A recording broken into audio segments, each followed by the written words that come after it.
Hi friends, welcome to AVS all in one channel. ఈరోజు ఈ వీడియోలో ముల్లంగి చట్నీ ఎలా చేయాలో చూద్దాము. ఇదైతే రాగి ముద్దకు అలానే వైట్ రైస్కి చపాతీల్లో కూడా చాలా బాగుంటుందండి.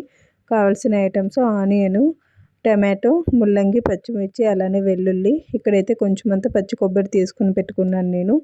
సో ఇక్కడైతే ఇప్పుడు ఈ చట్నీ ఎలా చేయాలో చూద్దాము. కావాల్సిన ఐటమ్స్ కూడా చూసాం కదండి.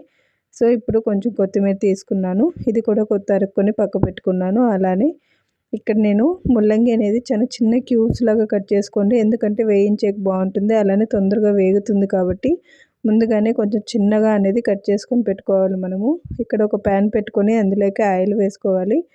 ఆయిల్ వేసుకున్న తర్వాత కొంచెం అంత పచ్చిమిర్చి, మనం ఆల్రెడీ చూపించిన పచ్చిమిర్చి మధ్యలో తుంచుకొని వేయించుకోవాలండి. అలానే ఇక్కడ ఒక టమాటో తీసుకున్నాను. ఇక్కడ టమాటో కూడా అంతే, జస్ట్ లైట్గా ఫ్రై చేయండి, ఎక్కువ మాడిన ఇవ్వాల్సిన అవసరం లేదు. సో మధ్యలో కొంచెం అంత నేను చింతపండు కూడా యాడ్ చేశాను. అంతా వేగిన తర్వాత అందులోకి కట్ చేసుకొని పెట్టుకున్న వెల్లుల్లిని కూడా వేసుకోవాలండి. ముల్లంగిని కూడా వేసుకోవాలి. ఇక్కడ ముల్లంగి అంతే, కొంచెం అంత ఆయిల్ వేసుకొని ఇక్కడ ముల్లంగిని యాడ్ చేసుకోవాలి. ఇక్కడ యాడ్ చేసుకున్నప్పుడు కూడా అంతే, ఎక్కువ ఆయిల్ వేసుకోవాల్సిన అవసరం లేదండి. జస్ట్ మీడియం ఫ్లేమ్లో పెట్టుకొని ముల్లంగిని మనమైతే ఉడికించుకోవాలి. ఇలానే ఫ్రై కూడా చేసుకోవచ్చు, అలానే చట్నీ కూడా చేసుకోవచ్చు అండి. సో ఇక్కడైతే చూసారో నేనైతే బాగా వేయించుకుంటున్నాను. చూడ్డానికి వేగినలాగా ఉంటుంది, ఎందుకంటే నేను టమాటాలో వేయించుకున్నాను కాబట్టి. సో అందుకని కొంచెం ఎక్కువసేపు వేయించుకోవాలి.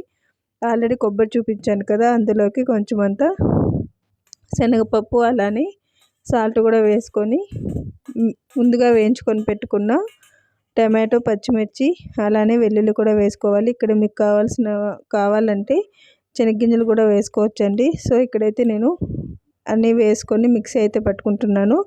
ఫస్ట్లో అవంతా నలగాలి కాబట్టి కొంచెం బరకగా అయితే పట్టుకున్నానండి. ఇక్కడ ఇదంతా బాగా మిక్సీ చేసుకోవాలి, అంటే మిక్సీ జార్లో నీట్గా రుబ్బుకోవాలండి. సో ఇప్పుడు నేను ముందుగా వేయించుకొని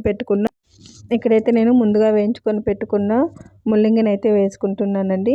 ఇక్కడ చూసారా, జస్ట్ లైట్ బ్రౌన్ కలర్లో వస్తే చాలా. ముల్లంగి ఎక్కువ వేగాల్సిన అవసరం లేదండి. అలా అని పచ్చిగా కూడా ఉండకూడదు, ఎందుకంటే పచ్చిగా వండిందంటే చట్నీ అనేది టేస్ట్ ఉండదు. సో ఇక్కడైతే మనము మీడియంగా అనేది ఉడకపెట్టుకోవాలి. ఉడకపెట్టుకున్న తర్వాత ఆల్రెడీ ముందుగా మిక్సీ జార్లో పట్టుకున్న పేస్ట్లోకి మనం ముల్లంగి క్యూబ్స్ అనేది వేసుకోవాలి. వేసుకున్న తర్వాత ఇక్కడైతే మనము మిక్సీ జార్ అనేది పెట్టుకోవాలి. చూసారా, ఇక్కడైతే నేను కరెక్ట్గా అయితే రుబ్బుకున్నానండి. రుబ్బుకున్న తర్వాత సేమ్ అదే ప్యాన్ పెట్టుకొని అందులోకి కొంచెం అంత ఆయిల్ అయితే వేసుకోవాలి. ఇక్కడైతే మీరు వేయించుకున్నప్పుడు ఆనియన్ కావాలంటే యాడ్ చేసుకోవచ్చు, లేదంటే జస్ట్ తిరగవాతకి వేసుకున్నా కూడా చాలా బాగుంటుంది. సో ఇక్కడైతే ముందుగానే తరుక్కొని పెట్టుకున్న ఆనియన్, పచ్చిమిర్చి, కరివేపాకు వేసుకొని జస్ట్ ఫ్రై చేసుకొని అందులోకి ముందుగా మిక్సీ జార్లో రుబ్బుకున్న చట్నీని అయితే వేసుకోవాలండి.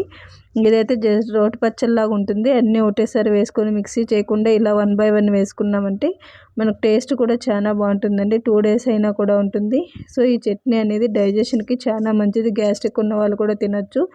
ప్లస్ రాగి ముద్దలేకి, వైట్ రైస్లోకి కూడా చాలా బాగుంటుందండి. వారానికి ఒకసారైనా ఇలాంటి చట్నీలు తిన్నామంటే ఆరోగ్యంగా ఉంటాము, ఎందుకంటే ఇన్స్టెంట్ పచ్చళ్ళలాగా ఉంటుంది కాబట్టి. సో మాకైతే కాంబినేషన్ రాగి ముద్ద అండి. ఈ చట్నీ మీరు కూడా ట్రై చేసి ఎలా ఉందో చెప్పండి. ఈ వీడియో కనుక నచ్చినట్టయితే లైక్, షేర్ అండ్ సబ్స్క్రైబ్ చేయండి. మీ ఫ్యామిలీ మెంబర్స్కి మా వీడియోస్ని అయితే షేర్ చేయండి.